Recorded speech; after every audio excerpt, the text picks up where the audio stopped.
You ready?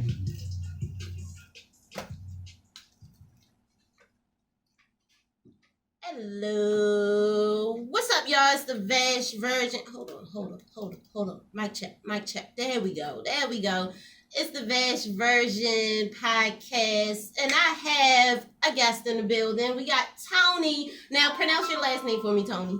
It's called DRAKHAN. DRAKHAN. Tony Yes, DRAKHAN. Yep. How are you today? I'm good. It's cold. Go ahead. I know you're a mover and shaker. I'm good. I'm glad to be here. You're Glad good? to be here, yeah. We are. I want to say, is Mona Lisa your artist?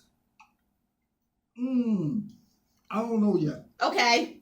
I don't know yet. You don't know yet? I'm working on some things. You know what I'm saying? Working on some things. Well, that song that you guys heard was called Work of Art by Mona Lisa. She is also in the building with us. What's up, Mona Lisa? What's up? How are you? I'm good. And can I just say, she definitely looks like a work of art. Thank you. Thank you. How was your day? Mine was great. Yours was great? A little long, but great. It was long? Yeah. What was a little bit, what's a snippet of your day? What made it a little bit long? Oh, well, earlier in the day I'm working, and then afterwards I'm free, but yeah. Yeah. Tony? I'm still working. You still working? Listen. I see you have your hands in a lot of ventures. Like, yeah. I just be scrolling through your IG.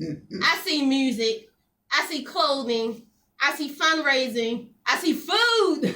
Yeah. I see the Shop Pod TV. I see the pre-game radio show. I see motivation. I see traveling. All the time. Shout out to Wheels Up, man. That's my partnership. You know what I'm saying? Wheels Up is it's like flying an Uber. Okay. You know what I'm saying? You can book your flight, private jets. You can do it yourself. Okay. Or you can book a flight and travel with other people who book the flight. You know what I'm saying? So it's like an app? Yeah, it's an app. Okay. It's like a flying carpool because you'll be on there and it'll be like, CEOs, millionaires, they all going to the same place that on a jet? Yeah. Oh, shit. You know what I'm saying? So that's my new partnership right there. Oh, that sound like that is going to be lit. Okay, can I ask what's the price of that looking about? It's different prices depending on where you're going and what you book. So if you book like the carpool flight, it's like a little bit cheap. It's like around about $600-700. Okay. You know it's a private jet, y'all. So y'all gotta... So it cuts out all the weight. Your luggage ain't getting stolen or lost. You ain't getting hassled or delayed over time. Like you going straight to the destination. Yeah. Okay, listen. That's just a little bit out of my price range, but for the listeners that can afford such thing, Uber on extra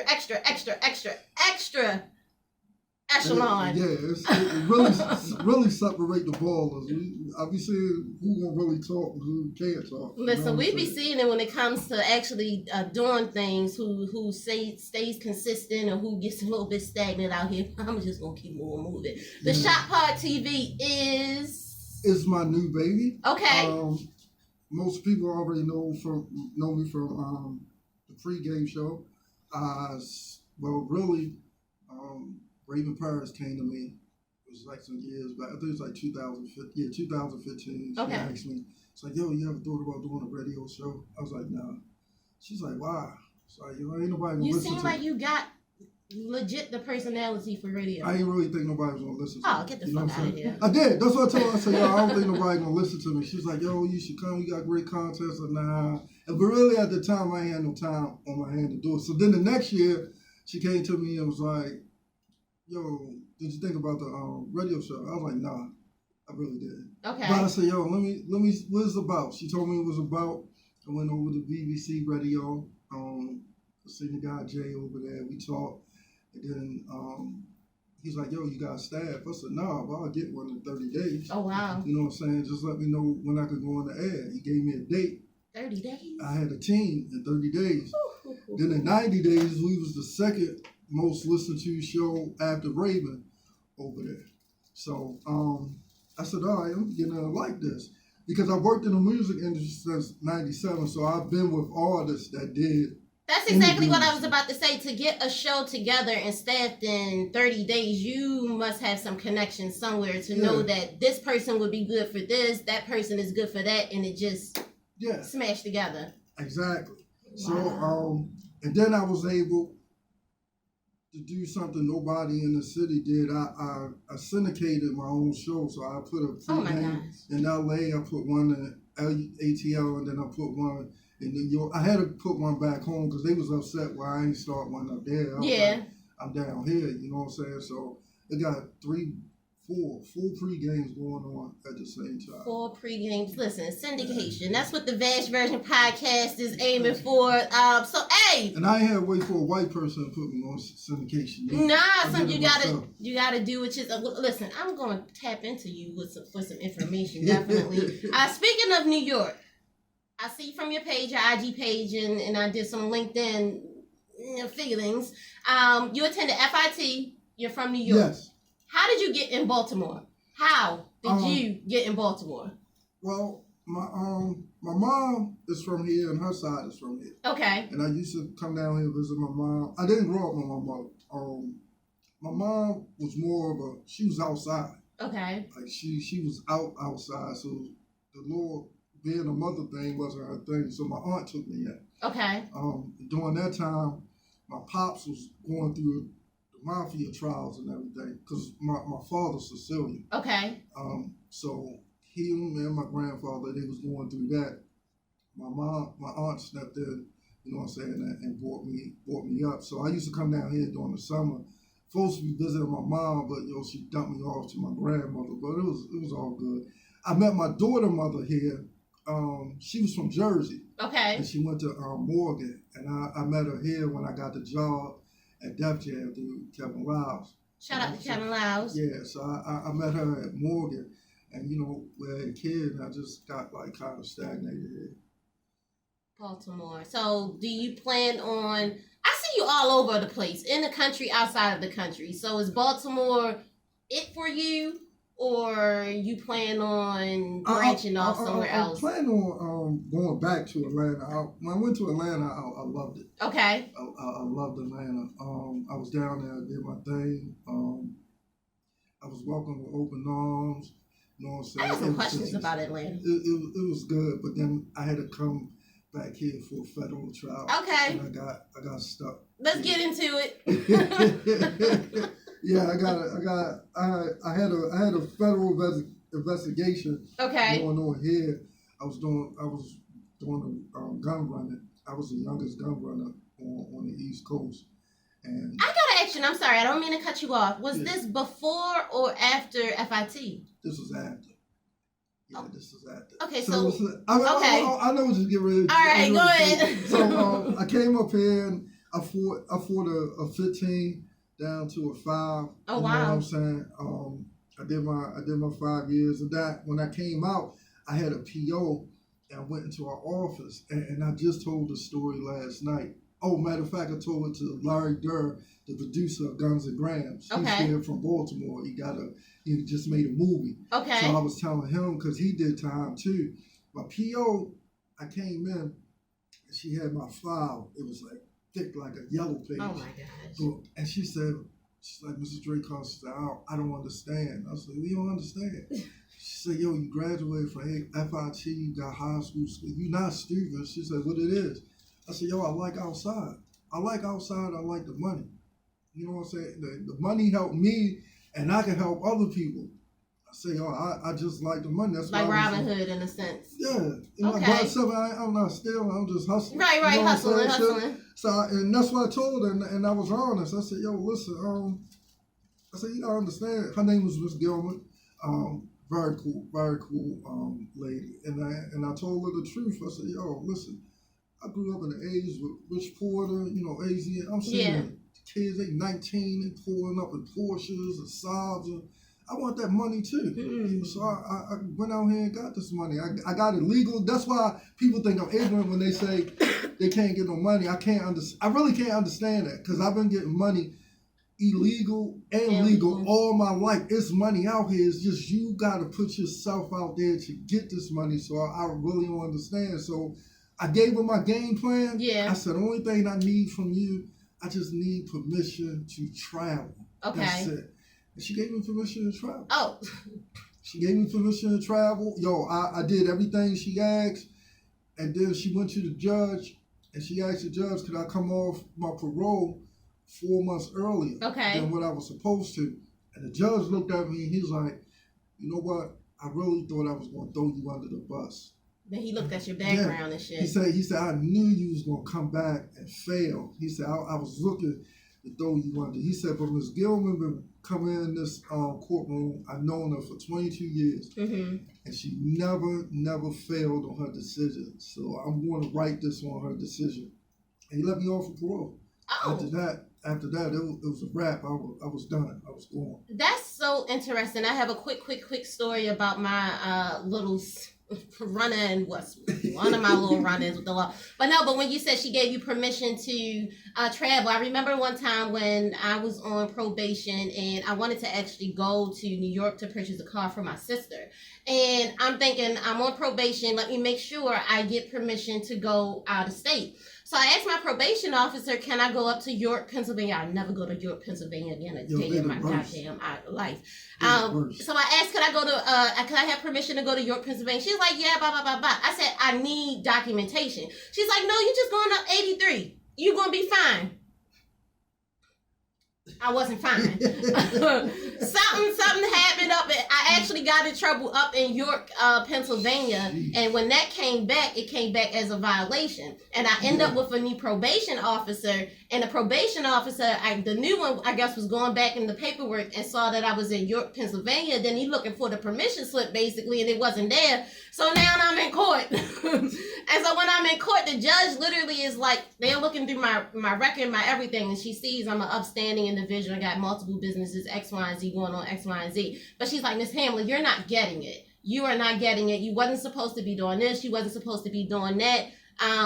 You're guilty, and you're going to jail. And when she said that, I just put my hands behind my back. But what she did was she gave me 5 days. She gave me 5 days, and she could have given me, I think it was like a year and a half or something at that time. She could have given me that, but she gave me 5 days, and she was like, you need to get it. And so I just said, thank you. I didn't dispute it.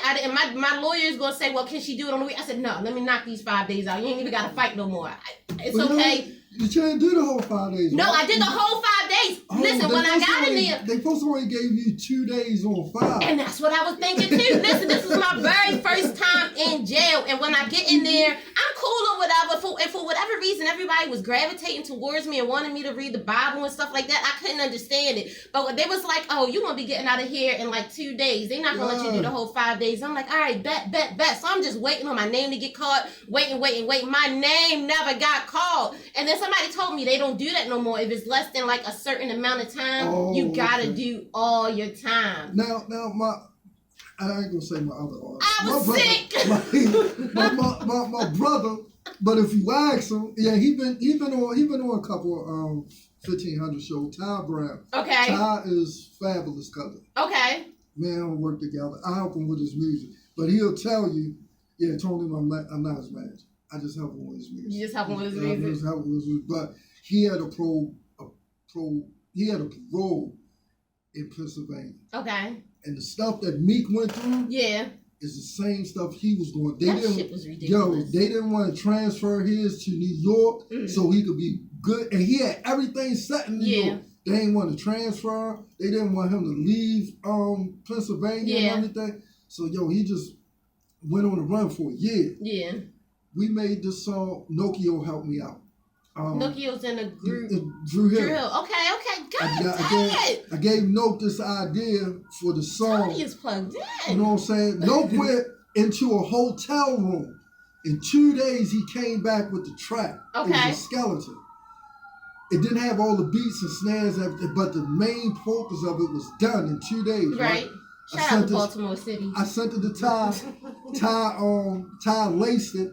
Then my fam in D.C., they put the finishing touches on it. It was a sample from the Glenn Lewis song. Okay. I know which one you're talking about. Yeah. Yeah. Okay. I'm gonna send it to you. So when Ty went on the run, I didn't know he was on the run. Okay. I sent the song out to all the DJs I knew, right? Okay. Yo, it got the popping. I told Nokia, I said, yo, it's popping. I called Ty up. I said, yo, where you at? He said, I'm on the run. I said, you running where? He said, no, I'm on the run. Allah. I said, yo, run? He said, yeah. I said, yo, my nigga, your song popping. Oh my God. He said, you serious? I said, yeah. He said, yo, I'm going to turn myself in after Christmas. I said, yo. Gotta get things in order. I said, yo, this can't be life. Are you serious? He said, yo, I'm going to turn myself in for Christmas. So, excuse me, he said, turn yourself in, you know what I'm saying? He did a year. He was off of there. He went back to New York. He tried the working thing. Mm-hmm. And the music thing, the working thing, he had it for a minute, but yeah, when you're in New York, the pressure, if you're used to the lifestyle, the pressure of doing for 9 to 5 is crazy. He's like, yo, I can't do this. So, yo, he left New York, he down in Atlanta now and getting it in. Getting it in. Let me ask you, so how long were you in prison? 5. 5 years? Yeah. Okay, so. Well, I got sentenced 5, and this would happen. And this story I told last night too. I got sentenced 5, went up for my parole. I never had a felony. It was non-violent. I had a RICO law. I got the RICO law, the gun trafficking law. That was it, and money laundering. Okay. So that's non-violent. The lady wrote on my parole, he's still an endangerment to the community. I said, yo, this white bitch, y'all. Did you shoot anybody? No, I got no violent on my thing. I got. You did. I got assaults, right. But they misdemeanors. Okay. I don't have no first degree violence or anything on my record. And she wrote, I was still in danger to the community. So I was like, yo, this is crazy. So this Muslim guy turned cell lawyer, telling me, I said, yo, I said, yo, listen, I don't want to hear all that right now. So this other brother who was a Sunni Muslim, because there's 2 types. I was about to say. There's two types of Sunni Muslims. You'll see they have the dark mark right here. Okay. That comes from their praying. And then you have the regular Muslims. Yeah. So the Sunni Muslims like, yo, listen, no, you don't want to go out. And he talked to me. He said, yo, this is what they going to do and everything. He said, yo, they was really supposed to let you out. I don't know what's our problem and everything. But I listened to him. For some reason, he felt more comfortable to talk to. Yeah. You know what I'm saying? So I went up for my second parole the second year. The same lady wrote the same thing again. I was like, yo, what the fuck is going on, right? Came back to my cell. Can I ask? Was she? I don't know. White I don't know. I just know her name. I know her name. Okay. But I never saw them. Oh, okay. You know what I'm saying? I never even saw them. I just went in the room. They asked me some questions through the camera. I never even seen them. Okay. So when I came back next week, my counselor said, yo, you up for home detention. I said, yo, you shitting me? He said, no, I'm dead serious. So I said, dog, he said, you got a place to go to? I said, yo, I'm calling New York. He said, yo, I don't know if New York going to take it or not. So he called New York. New York said they weren't going to take my parole. Okay. My own hometown. Atlanta said they would have took it.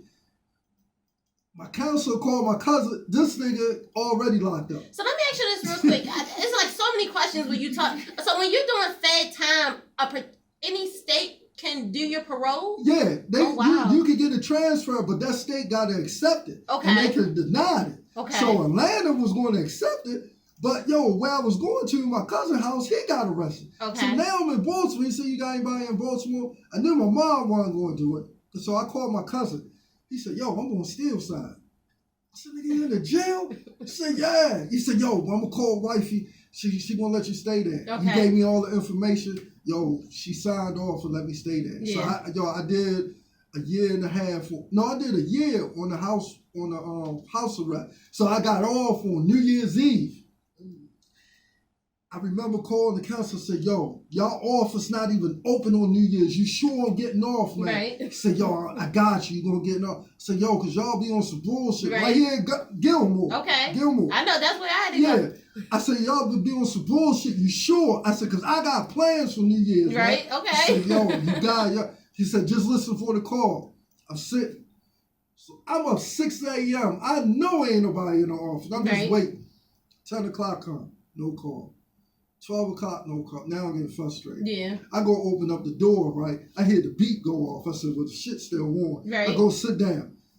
2 o'clock, they said, unhook your box, come up to the station. I'll come up there. So I knew one of the CEOs from doing tattoos. Okay. He was cutting off my thing, so he's like, yo, what you get ready to do? I said, yo, as soon as you cut this off, I'm heading right down here to the station. Okay. I'm home, right? Other CEO eardrop, and he said, yo, you know you got to be at your parole January 2nd, your papers. I said, yo, let's say January 2nd. Right. I got a whole 24 hours, Right. my nigga. It was like, no, it was January the 6th. Yeah. I said, yo, I got a whole week, my nigga. Week. What you worried about? I said, yo, cut this off, man. I got to get on my train. Yeah. So you booked your train. I said, I booked my train for 8 o'clock. Right. You know what I'm saying? I'm going down there and sit. I went down there with the same clothes, went up there. Little mommy from Harlem came and picked me up. Yo, I was good. Yeah. I was good. Came back down. I gave him, like I said, I gave him my PO. And, yo, the rest is history. And the rest is I history. just jumped back in the game. So, okay. So do you think with you having your credentials and your degree, did that help you, or you was going to get out here and get it regardless? I mean, I know that's going to happen, but I'm just saying, you in comparison to the average black man that comes out of prison for the particular charges that he has. It's really like this. The thing is that when I went into sentencing, when they said he was going to give me the 5, my lawyer was like, yo, they not going to cut you off. This is what they going to do. Right. I said, all right, cool. So I played on the lawyers, little white people do. I said, look, I'm a single parent, which I am. Yeah. I'm a single parent. I said, yo, I got to get my affairs together. Okay. He's like, all right. He said, yo, you got a week. It was decent. No, it was more than a week. He told me report back to the federal building January the 2nd. Mm-hmm. So he gave me Christmas and New Year's with my family. Okay. I sold everything that I had. Guns, coat, all that. Everything. I gave all the money to my daughter mother to Okay. hold for. You know what I'm saying? And I just sat, and the whole time I was in there, I just read up on things like how to do this magazine, how to do the website, more promotion. I just used the library to the fullest. When I came home, I had a plan. My assistant now, her name is Maria Cortez. Shout out to Maria. She handled everything for me. Maria worked for me for 2 years. Okay. With no pay, for free. 2 years? For 2 years. Oh, you no niggas don't want to pay. give me a month. You know what I'm saying? For free. She just knew, yo, I was going Some to do people what's going to know. do. Yeah. Yeah. So right now, like, yo, after we get the checks, we pay everybody. We just split it. I don't even pay her as an assistant. Like, yo, this is my partner is just finished. So everybody that follow me on IG, y'all see that I took her out for her birthday. Like, she deserved it. So, coming home, I came home with money. Okay. I came home with a plan, and then I executed. Right. A lot of guys can't come home and do that. They don't even have a place to stay when they get out. They ain't saved none of their money or anything. You know what I'm saying? So that first 30 days of coming home, it's hard for a guy. Because you don't know if you can make it legally or you want to go back to the streets. Yeah. And it's a temptation. It's a temptation. I was going to say something. Okay, all right, I'll just say it. It's a temptation. I think with men getting out of prison, do you think, or do you agree with being institutionalized? Let me get that out so I won't jack up what I'm trying to say. Yeah, you know what? Some dudes do fall into the institutionalized. They do. And then some dudes, you just can't break them to format into that program. So how do you weren't affected by it? 5 years, regardless of some people, a year, 3 years, 5 years, 10 years. Once they're in there, it affects them. And I feel like the first few months of a person being out of prison is probably when the world seems like it's on their shoulders. Listen, what is out there for those men so that they won't seek back into what they were doing, or maybe so that they can go about it from a different approach? I don't know. But what is really there? I think it's the upbringing. Because it's almost like it's not their fault in a sense. You get what I'm saying? Yeah. It's like I didn't have a hard upbringing. Like my aunt, she did everything for us, to keep us on track. And that's just another thing. Like, yo, when people say, yo, it's the parents, or why the kid? That's not true, man. That's not true. Because you can have excellent parents, and a kid's going to choose their path I chose my path. I chose my path to do the streets. My art got me through school. Yeah. I stayed in school for her. Yeah. I got my diploma. Then while I was in school, I didn't know my art teacher signed me up for a scholarship. Okay.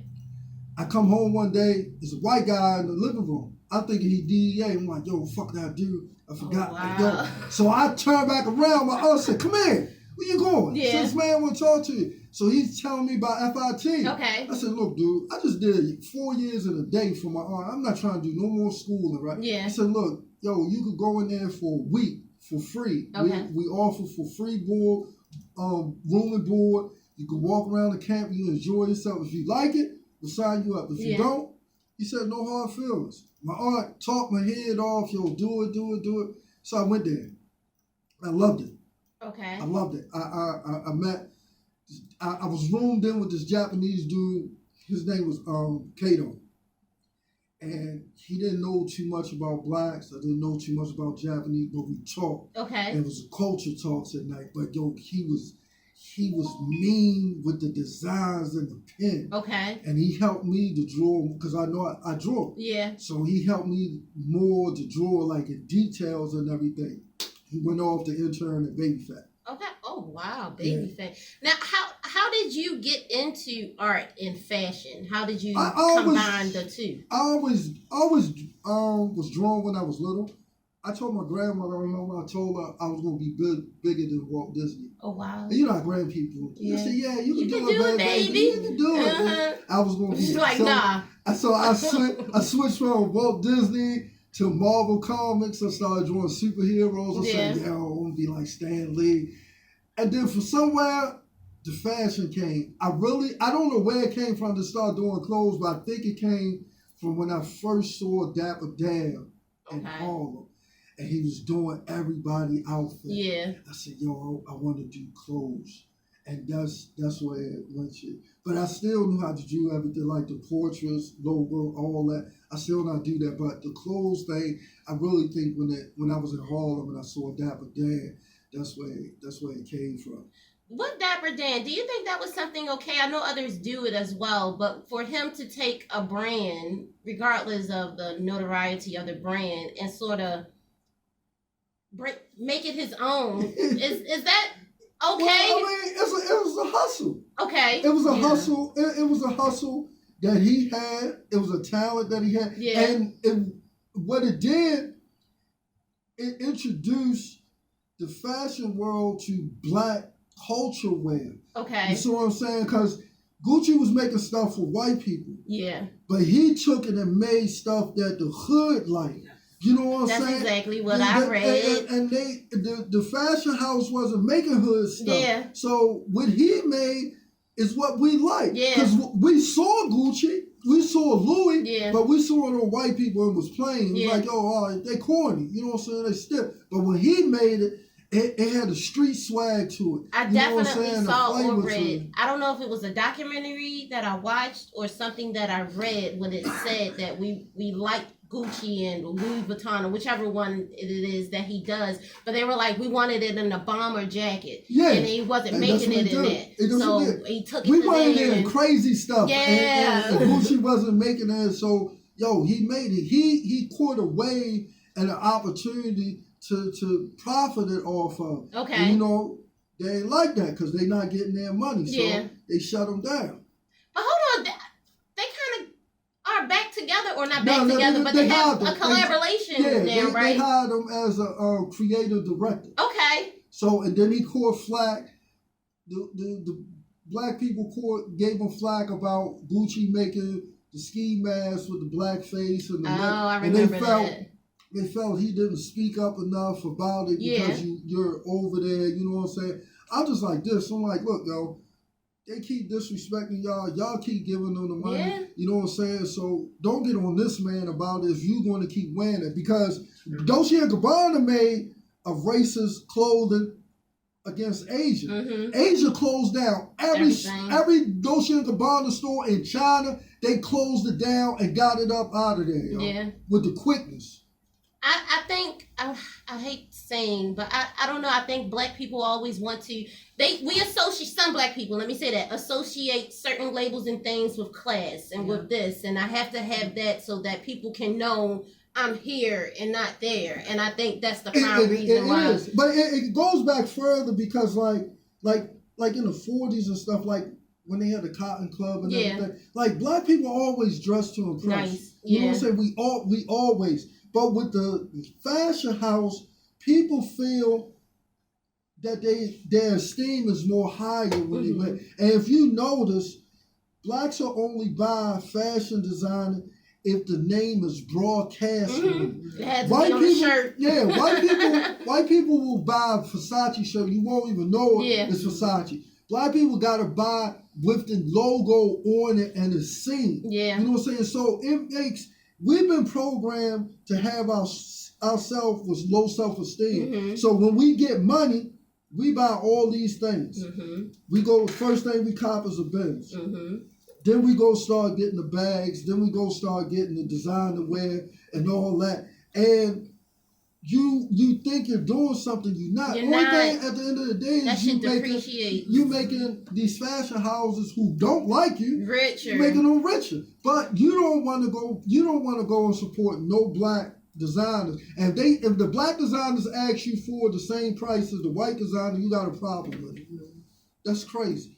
They I don't understand that. We're gonna get into another song that was sent in by Mona Lisa. What's the name of this joint? This one is what song is this one? Let me see. Hold on. Let me see. OG featuring Montego White. Yes. This one is See What's Up. See What's Up? Yes. Well, let's see what's up with this joint. BRB.